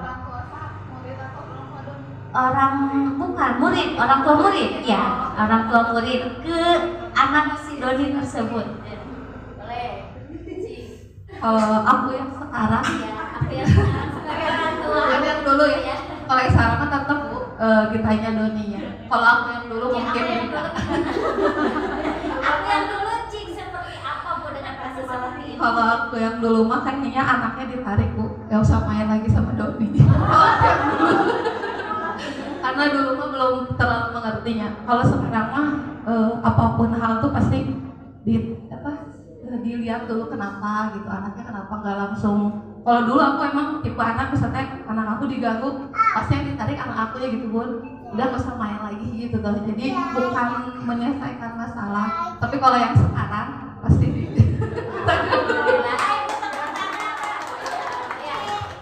Betul sekali Bu, betul sekali. Dengan tadi pemaparan dari Bu Puspa, ketika kita dihadapkan dengan salah satu kasus seperti ini, hal yang pertama, kalau dulu kita sebagai emak-emak yang belum tahu ya parenting, belum tahu dengan hal-hal yang istilahnya itu bisa menghadirkan positif atau negatif, pasti kita akan berbuat yang negatif gitu ya ketika dihadapkan dengan kasus seperti ini. Betul sekali. kasus sekarang itu banyak sekali anak-anak yang melenceng. Nah, salah satunya adalah Doni ini. Nah, Doni ini tadi sesuai dengan Bu Puspa itu adalah memanggil dulu Doni. Jadi kita tidak bisa langsung menjudge ke Doni tersebut, kamu mah anak nakal, kenapa kamu ataupun anak itu dijudge, kamu mah kelaparan atau seperti apa. Nah, betul sekali Ibu Guru di sini akan memanggil Doni. Kenapa berperilaku seperti itu? Kenapa Doni melakukan hal-hal yang tidak terpuji kepada teman-temannya? Mungkin itu adalah budaya positif yang harus kita terapkan. Jangan menjudge anak itu berperilaku salah, menjudge menjadi salah. Tapi kita gali dulu, Bu. Gali dulu perilaku apa yang dia lakukan dan tujuannya itu kenapa. Jadi kita harus tahu tujuannya apa yang dilakukan Doni itu alasannya harus diungkapkan dulu oleh anak. Nah, betul sekali, Bu. Nah, dari kasus ini, Bu, kita bisa dilihat ya bahwa kebutuhan dasar manusia itu betul tadi. Yang satu adalah untuk bertahan hidup. Mungkin nggak tahu ya, Doni juga ini untuk bertahan hidup juga karena tidak tahu ya background orang tuanya seperti apa. Apakah orang tuanya misalnya tuh emang orang ada tapi tidak peduli dengan Doni, ataupun misalnya emang betul kebutuhannya itu kurang terpenuhi, misalnya ya kurang sandang papan ya, yang seperti itu. Kemudian yang kedua adalah kebutuhan dasar manusia, yaitu kasih sayang dan rasa diterima. Nah, mungkin Doni juga kurang kasih sayang, kurang perhatian dari ibunya. Ketika ibunya ya sibuk bekerjanya, dah dengan nyiapin bekal teh dahara rese ya, kadang lupa, kadang terbentur oleh pekerjaan-pekerjaan lain sehingga anak itu tidak kurang keurus gitulah istilahnya teh ya, nggak keurus karena dengan kesibukan kita. Kemudian kebutuhan dasar manusianya lagi yaitu penghargaan, harga diri, keinginan untuk dianggap pemimpin, kemudian adanya kebebasan, mandiri, memilih pilihan, mencoba hal-hal baru dan mampu mengendalikan arah dirinya. Yang terakhir adalah kesenangan. Betul tadi seperti kata Bu Puspa, senang kudu holiday ya. Nah, itu adalah kebutuhan anak. Kebutuhan anak untuk bersenang-senang, bermain. Nah, ketika ada sekarang hal-hal yang negatif yang terlahir dari perilaku anak, salah satunya adalah kebutuhan dasarnya itu mungkin tidak terpenuhi. Nah, sebagai contoh, ketika anak-anak itu ya di sekolah gitu ya, ada anak-anak yang kenapa sih nggak mau diem, kenapa anak-anak selalu mencari perhatian. Nah, karena usut punya usut di rumahnya juga kurang perhatian karena orang tuanya sibuk. Jadi mau anaknya itu mau main, mau makan, mau apa terserah, soalnya sudah ada yang mengasuh. Nah, ketika yang mengasuhnya itu sama hari-hari, yang penting mah anak makan, udah makan, mau main, mau apa terserah. Nah, jadi anak itu tidak ada kebutuhan dasarnya itu tidak terpenuhi. Salah satunya adalah kasih sayang, ingin diterima, atau kesenangan kurang gitu, seperti itu. Jadi ibu-ibu di rumah juga ketika anak-anak kita, kenapa sih anak saya seperti ini? Ya jangan jauh-jauh lah anak saya yang bungsu. Ketika sekarang saya dengan kegiatan yang seperti ini, otomatis kebutuhan dasar manusianya berkurang. Salah satunya sekarang sering ngambek, Bu, sering marah-marah. Kenapa? Ya saya juga sadar sendiri ketika kebutuhan kasih sayang perhatiannya itu akan kesita dengan aktivitas saya dan aktivitas ayahnya. Jadi segala sesuatu ketika anak ini melenceng dari kodratnya ya, karena menurut Ki Hajar Dewantoro itu kita sebagai sebagai orang tua atau sebagai guru itu harus mendidik anak-anak itu sesuai dengan kodrat zaman dan kodrat alam. Nah, ada yang tahu Bu kodrat alam itu apa, Bu? Ayo Bu, ini sudah mau kodrat alam, Bu. Kalau kodrat alam tuh yang memang sudah terbiasa gitu, sudah ada. Kalau kodrat zaman tuh yang mengikuti zaman, ada gadget, ada lingkungan yang sekarang gitu, mengikuti itu. Jadi harus dua-duanya bisa dikombin. Oke, tepuk tangan dulu.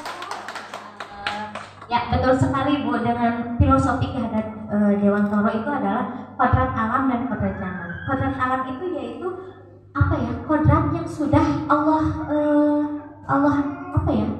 Allah adakan gitu. Jadi misalnya itu anak-anak itu sudah ada kemampuan untuk mandiri, kemampuan kognitifnya, dan kemampuan-kemampuan yang lainnya itu Allah itu sudah kodratkan, sudah diturunkan. Anak-anak itu harus mempunyai perilaku ini loh, ya seperti itu kodrat alam. Jadi gusti Allah lah ke saya gitu. Nah, namun kita sebagai orang tua dan sebagai guru, kodrat alam itu baru bersifat apa ya, garis-garis halus. Nah, garis-garis halus itu yang belum tampak ketika anak usia 0 sampai 5 tahun sampai 6 tahun, karena the golden age itu ya Bu ya. Nah, si golden age itu tuh sudah ada kodratnya, sudah ada garis-garis halusnya. Kita di sini sebagai orang tua atau sebagai guru hanya menebalkan Bu, menebalkan kodrat-kodrat yang sudah Allah berikan. Misalnya kodratnya teh anaknya itu solehah, kita harus pertebal mandirinya, kognitifnya. Salah satunya itu kita bertugasnya Bu, itu bukan merubah kodrat alam, karena kodrat nggak bisa dirubah ya Bu ya. Nah, kita hanya meluruskan, hanya menebalkan garis-garis lurus tersebut. Mungkin betul tadi kodrat zaman, jadi kita itu nggak boleh mendidik itu da zaman mamah baheula oge juga kieu, da zaman nenek oge ngasuh mamah oge seperti ini. Jadi tidak bisa sekarang dilakukan ketika kita mengurus anak-anak sesuai dengan kita baheula, nggak bisa. Jadi harus mendidik anak-anak itu sesuai dengan kodrat zaman sekarang, zaman milenial, zaman yang segala sesuatunya itu praktis ya, segala sesuatu itu berhubungan dengan teknologi. Jadi kita harus move on Bu, harus bergerak menuju sesuatu yang zaman nanti kumaha sih mendidik anak. Sekarang nggak bisa anak-anak itu dikerasan seperti kita bahulanya kumamah gitunya. So, mun teu nurut digebuk ya, mun teu nurut dikuncung. Mungkin seperti itu ya zaman dulu, dan kita juga takut Bu, takut ketika boro-boronya ayah kita teh kakarek oge ngadehem. Udah takut ya. Beda lagi dengan sekarang anak-anak boro-boro ngadehem. Urang geus sudah A sampai Z diobrolin tetap si budak teh hare-hare ya. Jadi kita di sini harus ingat dengan filosofi seperti itu. Nah, itu sesuai dengan tuntutan. Kemudian Ki Hajar Dewantoro ini filosofinya itu kita sebagai guru atau sebagai orang tua adalah seperti kita menanam padi di sawah. Nah, coba menanam padi di sawah nih, petani, butani, ketika dihadapkan pada satu lahan, berarti itu harus digarap ya, digarap. Harus diberi apa Bu? Diberi pupuk, benihnya yang bagus, terus diairi sehingga si benih-benih itu tumbuh menjadi padi yang bagus. Nah, kita juga sebagai guru atau sebagai orang tua seperti itu layaknya, memberi memilih bibit yang bagus, mengairi, memberi pupuk, terus merawatnya. Nggak bisa kan kita itu merubah bibit padi menjadi jagung. Petani bisa tuh Bu, ayeuna nanam teh padi ieu, tapi hasilnya hayang jagung, bisa tuh Bu? Betul bisa ya Bu ya. Begitupun dengan kita juga hari pendidikan ke anaknya, misalnya teh biarin asal hirup, asal aya we, asal sakola we lah. Ketika asal-asalan seperti itu, hasilnya hoyong bagus, hoyong pinter, hoyong berakhlakul karimah, hoyong solehah, bisa nggak Bu? Nggak bisa ya. Jadi kita guru dan orang tua itu harus saling bereratan ya, harus saling berkomunikasi bagaimana nih untuk perilaku atau untuk anak-anak itu lebih baik lagi. Mungkin seperti itu Bu. Jadi kita nggak bisa berharap banyak udah bisa maca, bisa calistung, pinter, terus sopan oke ketika ibunya di rumah mau belajar bicara rapi sok nanti ya ini dulu ibunya mau ini dulu. Ketika anak minta Bu mau ngaji ini nanti ulah sama Pak Ustadz nanti wah ibu mah riweuh sibuk. Nah ketika seperti itu anak-anak sudah apa ya ya udah udah ibunya juga gitu. Tapi ketika sekarang lulus sekolah, lulus SD atau lulus TK, anak-anak itu seperti harus seperti anak-anak yang dibina sebaik mungkin di rumah. Pengen pintar, pengen seperti ini, pengen seperti ini. Harapannya seperti itu. Tapi ketika pembelajaran balik lagi pendidikan di rumahnya yang asal-asalan, ya mungkin nanti hasilnya dapat jadi tuh anak-anak ya saya merenang ibu. Nah, seperti itu ya Bu ya. Nah, saya di sini ingin menjelaskan ini biar ibu-ibu juga open minded ya, terbuka pikirannya. Ketika kita ingin menginginkan anak-anak kita yang positif, ibu-ibunya juga harus membudayakan positif tersebut.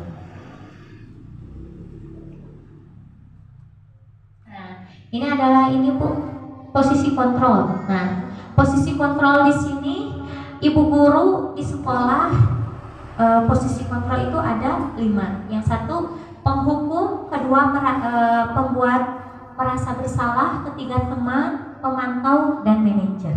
Ya, mungkin kalau penghukum mah sudah tahu ya Bu ya. Nah, cigana iya aya wajah-wajah penghukum dah. Ketika di rumah arek datang anak-anak ya pulang sekolah, prek bahe dede kunaon dengan wajah melotot dan nada oktav yang rada tinggi ya Bu ya. Nah, ini adalah posisi kontrol. Tidak ya mungkin penghukum ini zaman dulu ya mungkin ya Bu Puspa ya belum kenal dengan parenting seperti itu, tapi ada juga orang tua yang posisi kontrolnya itu sebagai penghukum. Yang kemudian penghukum di sini, nah penghukum di sini yaitu seorang penghukum bisa menggunakan hukuman fisik maupun verbal. Guru-guru menerapkan posisi penghukum akan berkata patuhi aturan saya atau awas. Si awas tanya di bumi awas. Kemudian kamu selalu salah, kemudian pasti selalu yang terakhir selesai. Nah biasanya guru-guru yang sistemnya penghukum ini selalu ada ancaman kepada anak. Awas lamun ogo cuma diajak, awas lamun misalnya nggak nurut sama mama nanti nggak dikasih jajan. Nah ini adalah jiwa-jiwa penghukum Bu. Nah ya itu mah bisa dibalikan lagi ke ibu ya, apakah jiwa kita adalah jiwa penghukum atau jiwa seperti apa. Kemudian pembuat merasa bersalah. Nah pembuat merasa bersalah ini adalah pada posisi ini biasanya guru akan bersuara lebih lembut. Pembuat merasa bersalah akan menggunakan keheningan yang membuat orang lain merasa tidak nyaman, bersalah atau rendah diri. Seperti ini Bu, contohnya itu ibu sangat kecewa sekali dengan kamu. Nah biasanya kita juga suka ya Bu ya ke anak-anak, nggak sampai marah tapi dek bunda kecewa deh dedek ngelakuinnya kayak gini. Nah itu adalah pembuat merasa bersalah. Ketika anak-anak berpikir oh iya ya ibu aku sedih. Nah ini adalah pembuat merasa bersalah kepada anak-anak. Ini adalah sistem kontrolnya.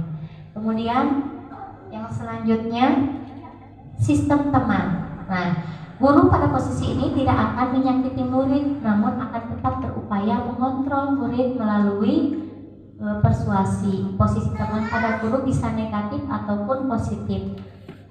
Nah biasanya kita posisikan ya, terkadang dengan guru-guru ini ketika anak melakukan kesalahan kita posisinya sebagai teman. Kenapa misalnya dia berperilaku seperti ini? Kenapa anak-anak kok kayak gini? Apa yang bisa menyebabkan misalnya anak-anak itu posisinya teman, sehingga anak-anak itu bisa terbuka kenapa, alasannya seperti apa. Nah, seperti ini ya Bu, ini adalah posisi teman. Kemudian kita sebagai posisi pemantau. Nah, memantau berarti mengawasi. Pada saat ini mengawasi, kita bertanggung jawab atas perilaku orang-orang yang kita awasi. Nah, pertanyaannya seperti apa yang telah kamu lakukan, atau sanksi atau konsekuensinya apa. Biasanya pemantau ini seperti kepala sekolah ke guru, ataupun misalnya pengawas sebagai kepala sekolah. Misalnya ada suatu kejadian, kejadiannya itu di mana merugikan merugikan salah satu seorang, bisa dilihat dari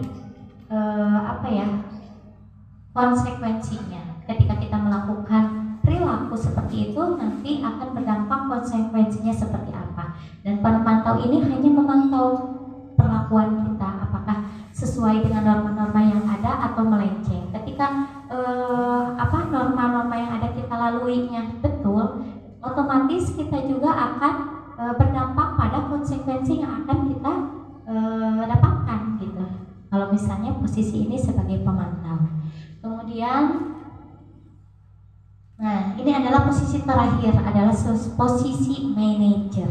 Nah, posisi manajer ini adalah posisi di mana orang tua ataupun guru sebagai satu, bisa sebagai pemantau, kemudian posisinya bisa sebagai teman, terus kemudian nanti anak-anak di sini manajer adalah posisi di mana guru berbuat sesuatu bersama dengan murid, mempersilahkan murid mempertanggungjawabkan perilakunya, mendukung murid agar dapat menemukan solusi atas permasalahannya sendiri.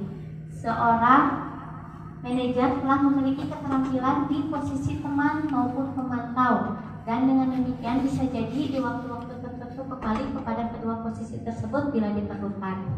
Nah, seorang manajer akan berkata apa yang kita yakini, apa kamu meyakini, jika kamu meyakininya, dan sebagainya. Nah, jadi posisi manajer ini adalah posisi yang terakhir ya Bu ya, yang harus kita lakukan, yang harus kita menjadi fondasi kita ketika anak melakukan permasalahan. Posisi kontrolnya itu kita harus menjadi manajer, dimana sebagai pemantau ataupun teman, yang akhirnya harapan kita untuk menyelesaikan masalahnya itu, anak itu merasa posisinya itu, oh iya, tersadarkan diri dengan kesalahan yang dilakukan. Jadi seperti di uapan wae, kalau misalnya seperti tadi menghukum anak-anak akan mematuhi, tapi dalam jangka waktu yang pendek ya. Jadi dampaknya itu penghukum itu akan patuh, tapi tidak bisa menyadarkan anak-anak itu kesalahannya yang dilakukan itu apa, sehingga anak itu nggak berpikir penting mah jadi hukum kan, aku nggak akan ngelakuin itu, siang dihukum. Nah kalau misalnya untuk di manajer ini, jadi titik akhir anak-anak itu harus bisa merasa dirinya itu, oh apa yang saya lakukan itu salah, dengan pendekatan tadi seperti menjadi teman ataupun pemantau, ataupun merasa anak itu posisi bersalah ya. Jadi tadi itu ada rasa bersalahnya juga gitu. Sehingga nanti anak-anak itu terbentuk problem solving, jadi pemecahan masalah. Ketika anak itu melakukan salah, kita posisinya sebagai manajer, jadi anak-anak itu tahu kesalahannya apa dan merasa diri, oh iya saya juga salah. Itu akan bertanam di benak anak itu sesuatu yang, oh ya udah, aku nggak akan ngelakuin kesalahan ini lagi karena itu salah, aku akan memperbaiki kesalahan yang sudah saya lakukan. Mungkin seperti itu ibu-ibu ya posisinya. Jadi di rumah juga ibu coba dicoba ya. Kemarin saya try and error ya, mencoba si manajer ini apakah betul tidak dengan posisi anak-anak itu akan merasa salah nggak? Contohnya, ketika anak saya ini banyak anak orang lain, ketika anak saya marah-marah, ketika anak saya tantrum lah, inginnya apa? Kita sebagai manajer posisi kontrolnya, sebagai manajer, di mana kita cooling down dulu untuk anak-anak kita.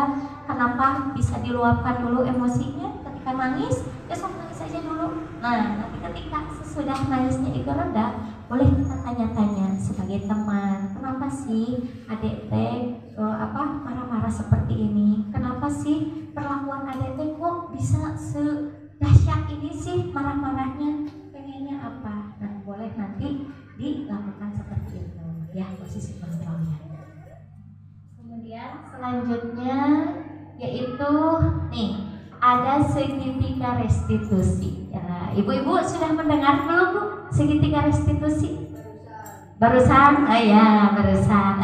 Mungkin ada yang tahu segitiga restitusi? Nah, segitiga restitusi ini adalah segitiga suatu proses dialog dijalankan guru atau orang tua agar dapat menghasilkan murid yang mandiri dan bertanggung jawab. Segitiga restitusi membantu murid memiliki tujuan, disiplin positif, dan memperbaiki diri dari berbuat salah. Restitusi bukan untuk menghukum kesalahan, namun untuk belajar dari kesalahan. Nah, seperti tadi Ibu ya, yang manajer ini itulah posisi kontrol ya. Nah, ketika pemilihan penyelesaian masalah, Ibu dicoba dengan segitiga restitusi ini. Nah, segitiga restitusi ini adalah model atau alat untuk anak itu ketika melakukan kesalahan tidak boleh menjudge langsung. Dengan segitiga restitusi ini anak-anak akan ada tahap-tahapannya Bu, sehingga anak-anak itu menjadi sadar diri dengan kesalahan yang ada. Nah, segitiga restitusi ini Bu,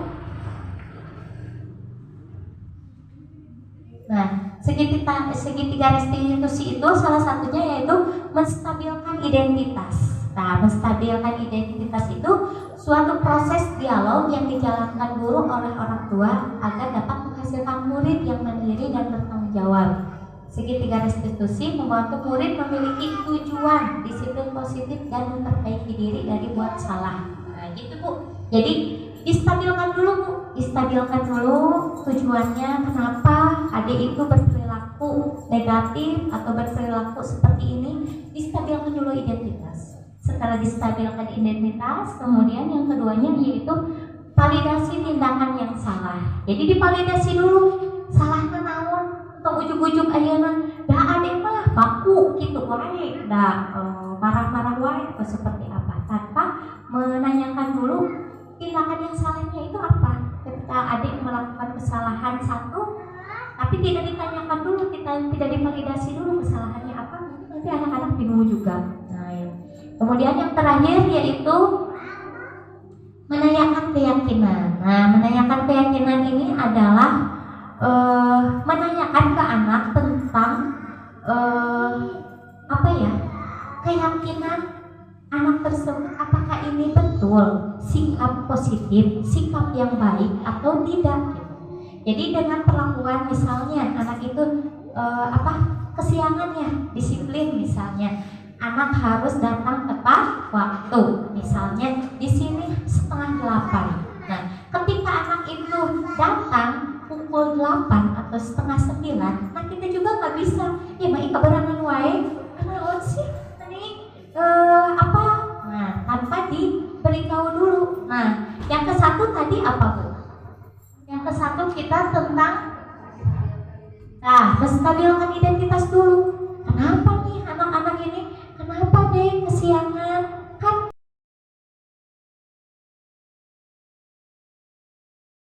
Warahmatullahi wabarakatuh. Apa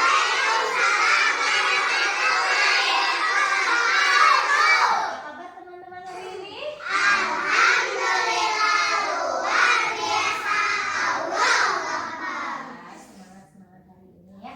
Alhamdulillah. Hari ini hari apa ya teman-teman?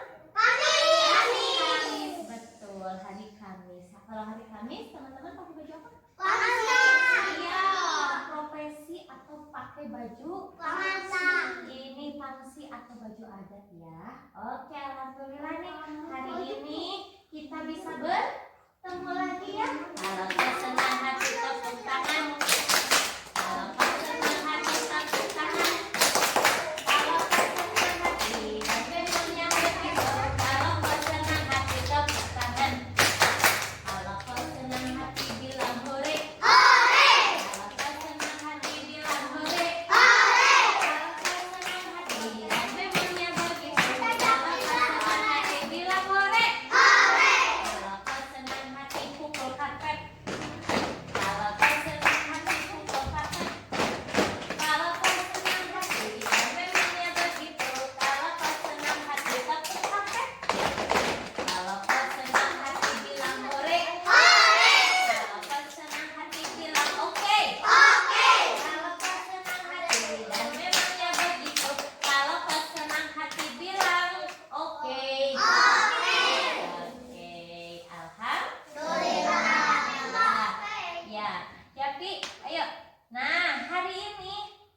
sudah ya?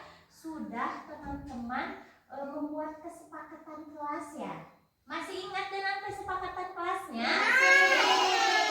Kemarin teman-teman sudah melakukan ya?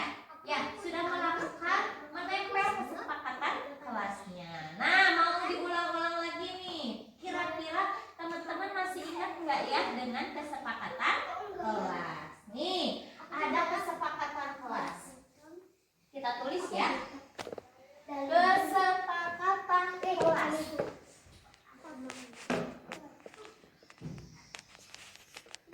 Kesepakatan kelas. Nah, ada yang tahu teman-teman? Kalau yang tahu harus apa dulu? Acungkan tangan baru berbicara. Coba siapa yang ingat kesepakatan kelas? Boleh. Ajril, apa? Iya, Alpan, apa? Apa? Oh, mendengarkan ibu guru.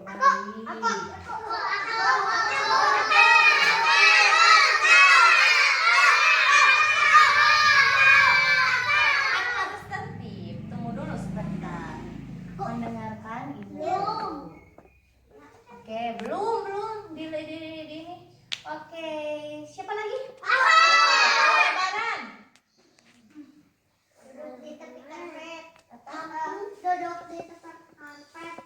di tepi karpet. Ya. Di tepi karpet.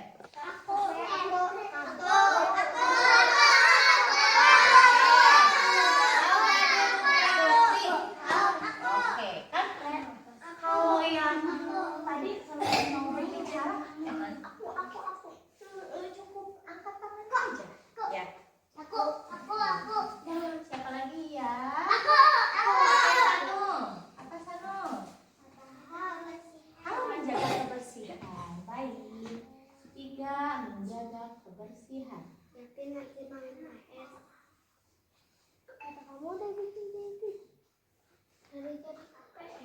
Kemudian apa lagi?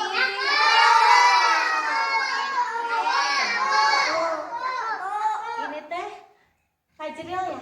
Ya, Fajril. Apa Fajril? Membantu teman. Oh, membantu teman. Baik.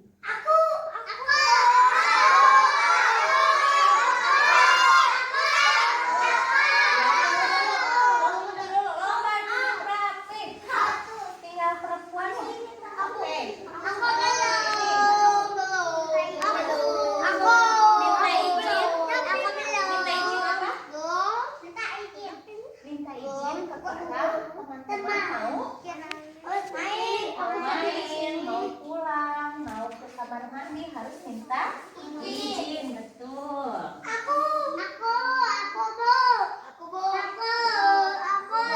Sama ibu guru dipilih ya, sama ibu guru dipilih.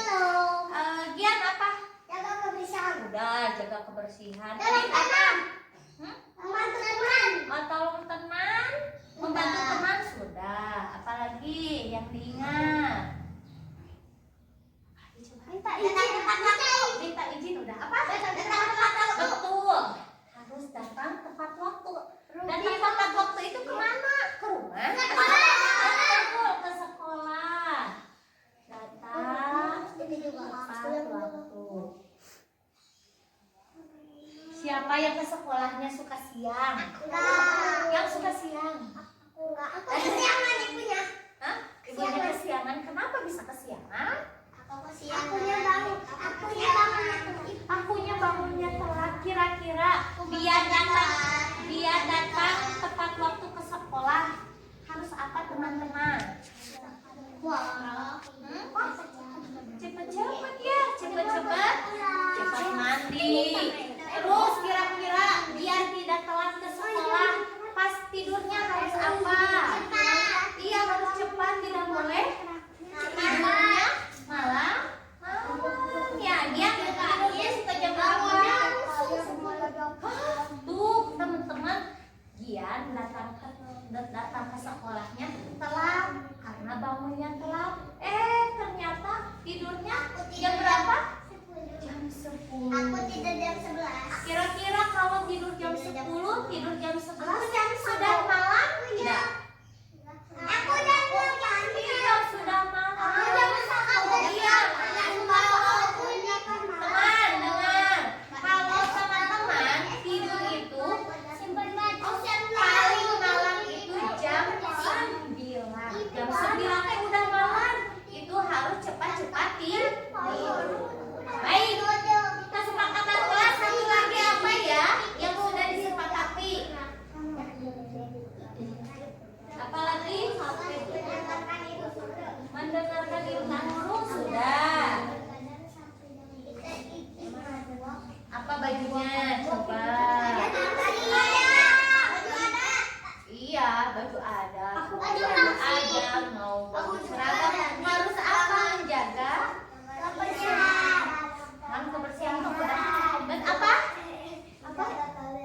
Oke, nanti teman-teman biarkan ingat ya, biar tidak lupa ketika teman-teman, oh iya aku sudah tahu kesepakatan kelas. Nanti teman-teman boleh menempelnya di atas dan seterusnya.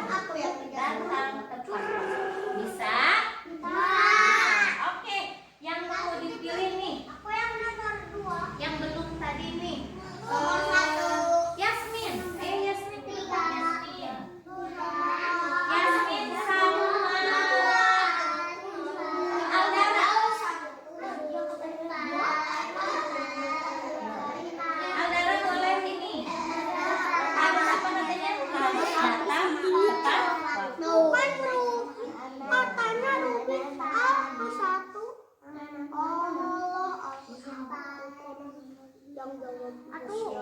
Aku yang kedua kayaknya. Aku yang kedua. Siapa lagi ya yang duduknya rapi di Aku 3. Aldebaran tadi udah ya? Udah ya? Aku belum. Khalif sama Hanan. Ayo, Khalif sama Hanan.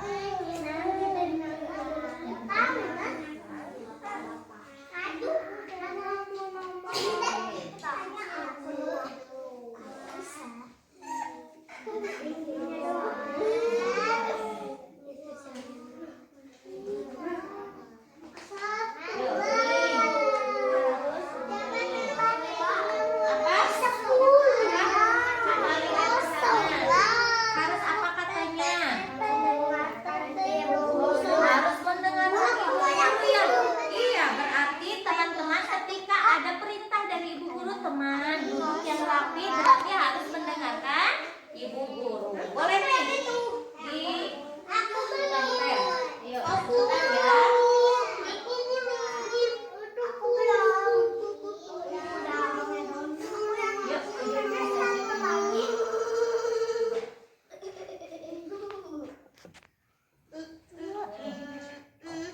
Apa lagi ya? Udah ya?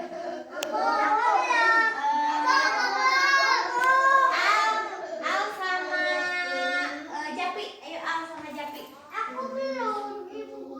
Sebentar ya. Kan tadi udah dipanggil. Benar kan?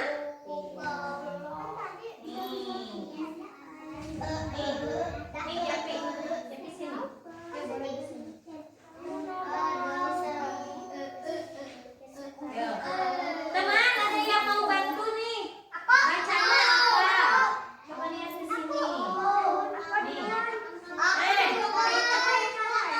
apa? Oh, betul, duduk di tepi karpet. Nih.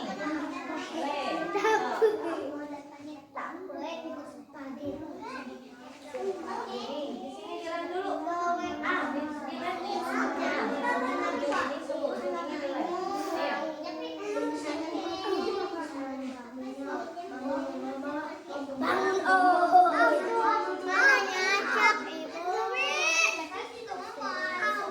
Ini pinggir.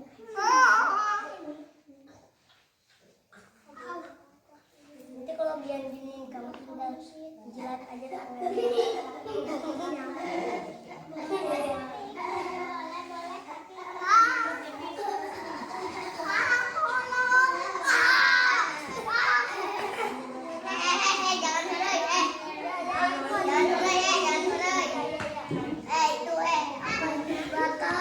Yuk, siapa lagi yang mau nih? Keke sama Nafisa. Yuk. Keke sama Nafisa. Apa cara teman? Ada yang bisa baca? Minta izin, betul.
Karena nggak cukup di sini aja deh.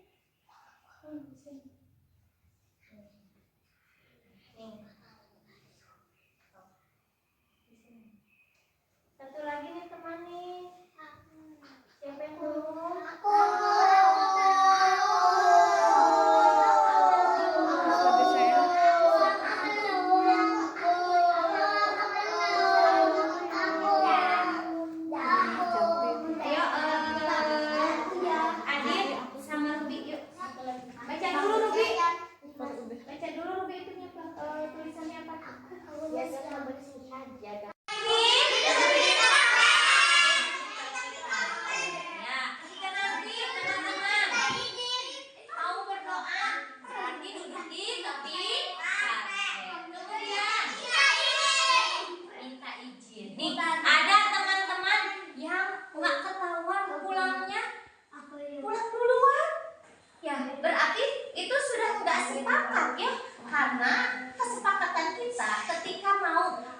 Mau ke toilet, mau pulang, mau pinjem pensil harus minta izin. Bilang ke ibu guru, Bu, minta izin. Mau kemana? Mau pulang. Jadi ibu gurunya tidak mencari-cari.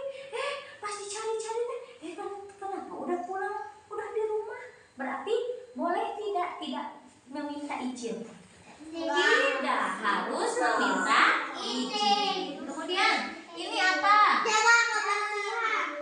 Jaga rapihan. Jadi teman-teman harus rapi. Nggak boleh bajunya nanti kusut, sobek ya. Ke sekolah harus rapi atau betul pakai baju main. Boleh tidak ke sekolah? Kalau ke sekolah pakai baju apa? Seragam, betul. Terus dua lagi ini apa? Membantu teman. Nih, kira-kira nih ketika teman-teman ada temannya yang kesusahan, dibantu tidak? Dibantu ya, harus saling membantu sesama teman. Yang terakhir apa? Jaga kebersihan. Kenapa kita harus jaga kebersihan? Iya, nanti takut kotor. Apalagi kenapa kita harus jaga kebersihan? Iya, bisa banjir, menimbulkan banyak penyakit, ruangannya kotor. Kira-kira kalau ruangannya kotor, teman-teman, enak tidak?